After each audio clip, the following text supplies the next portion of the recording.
মনের ভিতরে জমিয়ে রাখা কথাগুলো মাঝে মাঝে কাউকে বলতে ইচ্ছে করে, কিন্তু বলা হয় না।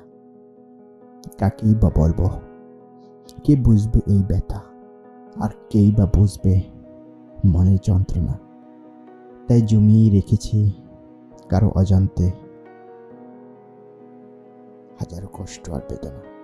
তারপরেও নিজেকে ভালো রাখার চেষ্টা করি, যেন একটু ভালো থাকতে পারি।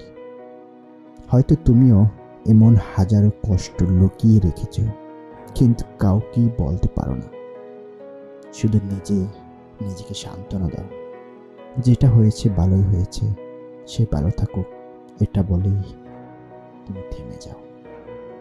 আসলে সবকিছুই তো উপর আল্লাহর খেলা।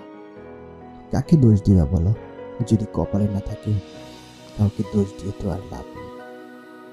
কে কি করবে বলো? কেউ তো কিছুই করতে পারবে না।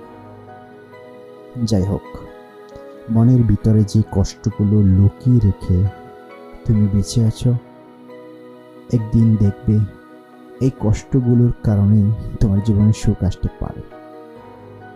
সবসময় এটাই ভেবে নেবে, যেটা তোমার জীবন থেকে চলে গেছে অবশ্যই তোমার মঙ্গলের জন্য চলে গেছে।